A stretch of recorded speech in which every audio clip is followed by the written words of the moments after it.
안녕하십니까. 3분 소방안전입니다. 2021년도 새해 들어서 달라지는 소방시설법입니다. 화재 예방, 소방시설 설치 유지 및 안전관리에 관한 법률 시행은 2021년 1월 1일부터인데 타법 개정, 건축법 개정에 의해서 일부 달라지는 법이 있습니다. 살펴보도록 하겠습니다. 안전관리에 관한 법률 제11조 소방시설 기준 적용의 특례에 보면 대통령령 또는 화재 안전 기준의 변경으로 강화된 기준을 적용하는 부분입니다. 1호 다음 소방시설 중 대통령령으로 정하는 것. 가. 소화기구, 나, 비상경보설비, 다, 자동화재 속보설비, 라, 피난구조설비. 2호, 지하구 가운데 공동구에 설치하여야 하는 소방시설. 3호, 노유자시설, 의료시설에 설치하여야 하는 소방시설 중 대통령령으로 정하는 것. 이 중에서 2호의 지하구 가운데 국토의 계획 및 이용에 관한 법률 제2조 제9호에 따른 공동구에 설치하여야 하는 소방시설. 이 부분이 변경이 되었습니다. 여기 보시면 변경된 부분에 2호 다음 강목의 지하구에 설치하여야 하는 소방시설 가 국토의 계획 및 이용에 관한 법률 제2조 제9호에 따른 공동구 나 전력 또는 통신사업용 지하구 2호 다음 강목의 지하구에 설치하여야 하는 소방시설 가목 국토의 계획 및 이용에 관한 법률 제2조 9호에 따른 공동구 법률을 보면 국토의 계획 및 이용에 관한 법률 용어의 정의를 보면 공동구란 전기, 가스, 수도 등의 공급설비, 통신시설, 하수도시설 등 지하 매설물을 공동 수용함으로써 미관의 개선, 도로 구조의 보존 및 교통의 원활한 소통을 위하여 지하에 매설하는 시설물을 말한다. 화재 예방, 소방시설 설치 유지 및 안전관리에 관한 법률 시행령 일부 개정됐는데 2020년 9월 15일 일부 개정되고 2021년 3월 16일 날부터 시행되는 것입니다. 제12조 건축허가 등의 동의 대상물 범위 등 1항 건축허가를 받을 때 아래와 같은 건축물은 소방본부장 또는 소방서장의 동의를 받아야 건축허가가 날 수 있습니다. 1. 연면적 400제곱미터 이상인 건축물 용도나 층수에 관계없이 연면적 400제곱미터 이상이면 무조건 동의를 받아야 합니다. 그렇지만 아래와 같은 경우에는 400제곱미터가 아니래도 건축허가 받을 때 동의를 받아야 하는 부분입니다. 가 학교시설로서 100제곱미터 이상인 거 약 한 30평 정도 됩니다. 한 평은 약 3.3제곱미터로 계산하기 때문이죠. 그 다음에 나 노유자시설 및 수련시설은 200제곱미터가 되죠. 학교보다는 이제 배가 되는데 약 한 60평 정도 해당되겠습니다. 다 정신의료기관인 경우에는 300제곱미터 약 한 100평이 조금 안 되죠. 라 장애인 의료재활시설 300제곱미터 그러니까 이것도 100평이 약간 안 되고요. 6층 이상인 건축물 층수만 나와 있습니다. 연면적과 용도에는 관계없이 6층 이상이면 무조건 소방본부장 또는 소방서장의 동의를 받아야 합니다. 그 다음에 두 번째로 차고 주차장에 관한 것인데 차고 주차장으로 사용되는 바닥 면적이 200제곱미터 이상인 층이 있는 건축물이나 주차시설인 경우에는 해당이 됩니다. 그 다음에 승강기 등 기계장치에 의해서 주차를 하는 시설인데 자동차를 20대 이상 주차할 수 있는 경우에도 여기는 이제 그 대수로만 나왔습니다.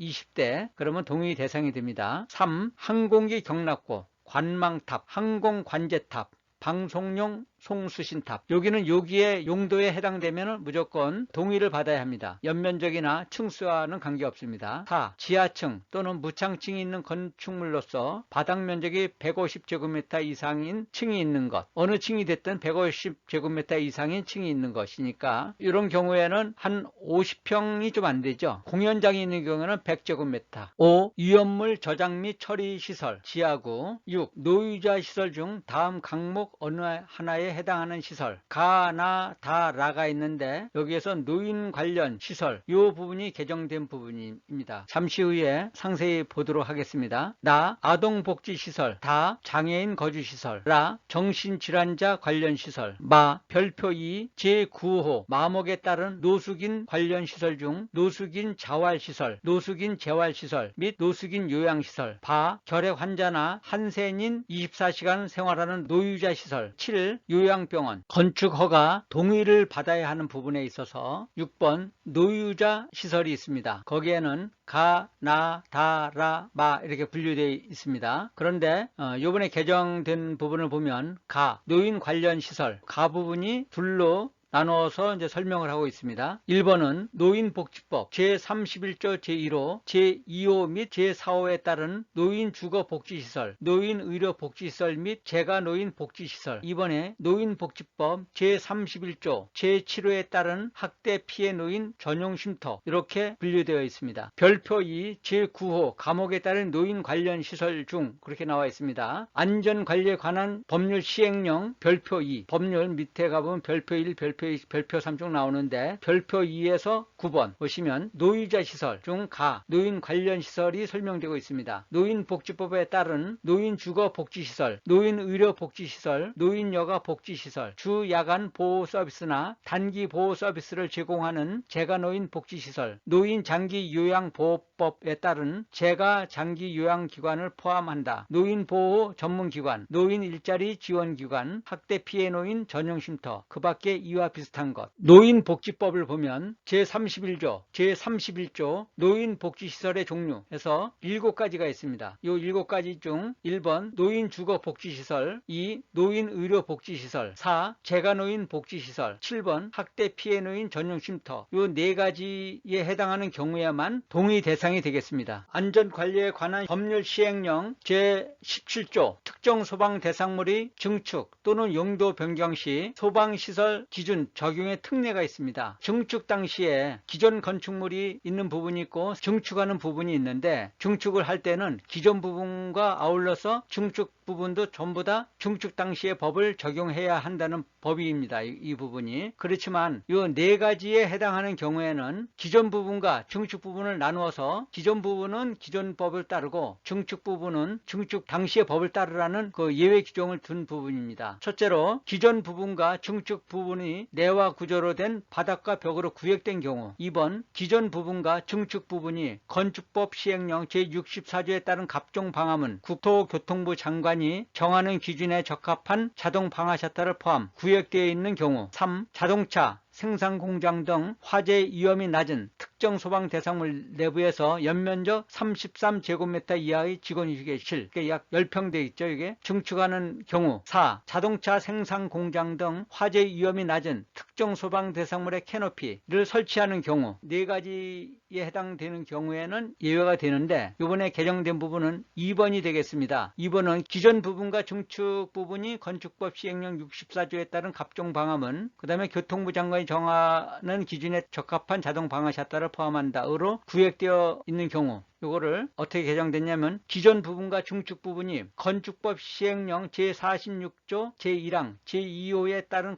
방화문 또는 자동 방화 셔터로 구성되어 있는 경우. 용어가 좀 바뀌었습니다. 여기는 갑종 방화문이라고 했고 여기는 그냥 방화문이라고 했습니다. 자동 방화 셔터는 국토교통부의 장관이 정하는 기준에 적합한 자동 방화 셔터 했는데 여기는 자동 방화 셔터라고만 했고요. 그러면 건축법 시행령을 한번 보시도록 하겠습니다. 건축법 시행령 제46조 방화구역 등의 설치 1항 법 제49조 제2항에 따라 주요 구조부가 내화 구조 또는 불련 재료로 된 건축물로서 연면적이 1000제곱미터를 넘는 것은 국토교통부의 령으로 정하는 기준에 따라 내화 구조로 된 바닥, 벽 및 제64조에 따른 갑종 방화문, 국토교통부 장관이 정하는 기준에 적합한 자동 방화 셔터를 포함한다. 으로 구획, 이하 방화 구획으로 하여야 한다. 이렇게 되어 있습니다. 제46조 내화 구조로 된 바닥, 벽 및 제64조에 따른 갑종 방화문. 이 법이 어떻게 바뀌었나 한번 보시겠습니다. 제64조 방화문의 구조. 방화문은 갑종 방화문 및 을종 방화문으로 구분하되 그 기준은 국토교통부령으로 정한다. 이렇게 되어 있습니다. 바뀐 부분이 전문 개정이 2020년 10월 8일 날 이제 전문 개정이 됐는데 제64조 방화문의 구분에서 1항 방화문은 다음 각호와 같이 구분한다. 1. 60분 플러스 방화문. 이 방화문에 대한 설명입니다. 연기 및 불꽃을 차단할 수 있는 시간이 60분 이상이고 열을 차단할 수 있는 시간이 30분 이상인 방화문. 2. 60분 방화문. 이거는 연기 및 불꽃을 차단할 수 있는 시간이 60분 이상인 방화문. 3. 30분 방화문. 연기 및 불꽃을 차단할 수 있는 시간이 30분 이상 60분 미만인 방화문, 이렇게 셋으로 구분을 했습니다. 갑종 방화문, 을종 방화문의 개념이 아니고 요 2번은 비차열 60분인 것입니다. 요거는 차열 성능이 30분 이상이고 차연, 화염을 60분 이상 차단할 수 있는 것입니다. 이거는 그러니까 60분이라는 것은 연기 및 불꽃을 차단한다는 것이고요. 30분 이상인 것은 차열 성능이 있다는 것입니다. 30분은 30분 이상 60분 미만인 방화문이 되겠습니다. 이번에 시행령 제23조 보면 소방안전관리자 및 소방안전관리보조자의 선임 대상자 중에 특급에 해당하는 부분인데, 특급 소방안전관리자로 선임될 수 있는 사람은 1. 소방기술사, 소방시설관리사, 2. 소방설비기사를 취득한 후 5년 이상 1급 소방대상물에서 소방안전관리자로 근무한 경력이 있는 사람, 3. 소방설비산업기사로서 자격을 취득하고 7년 이상 1급 소방대상물에서 근무한 경력이 있는 사람, 4. 소방공무원으로 20년 이상 근무한 경력이 있는 사람. 5번은 특급 소방안전관리자 시험에 응시할 수 있는 경우가 8가지인데 이번에 하나가 더 늘었다는 것입니다. 그 늘어난 걸 보면 초고층 및 지하연계 복합건축물 재난관리에 관한 특별법 제12조 제1항 본문에 따라 총괄 재난관리자로 지정되어 1년 이상 근무한 경력이 있는 사람, 이런 경우에도 시험에 응시할 수 있다는 것입니다. 시행령 제30조 시험위원입니다. 관리사 시험에 출제 채점하는 그 위원을 나타낸 것인데, 위원은 5 중에 하나가 해당되면 임명을 할 수가 있는데, 소방이 지방직에서 국가직으로 전환되면서 좀 바뀐 부분입니다. 3번에 소방이 또는 지방소방이 이상의 소방공무원, 그렇게 되어 있는데 지방직이 이제 없어지면서 3번 소방이 이상의 소방공무원, 그 부분이 바뀐 것입니다. 이번에 시행령 제39조 권한의 위임, 위탁 등 1항은 삭제가 됐습니다. 국민안전처 장관 소방용품에 대한 수거, 폐기 또는 교체 등의 명령에 관한 권한을 시도지사에게 위임한다. 이 부분은 삭제를 했습니다. 법 개정되면서. 그리고 새로 늘어난 부분이 있습니다. 6번에 성능 인증의 변경 인증, 성능 인증의 취소, 우수 품질 인증 및 그 취소, 이 3부분은 새로 삽입된 부분입니다. 다음 시간에는 2021년 개정 시행되는 건축법 중 소방 관련 부분에 대해서 살펴보도록 하겠습니다. 끝까지 시청해 주셔서 감사합니다.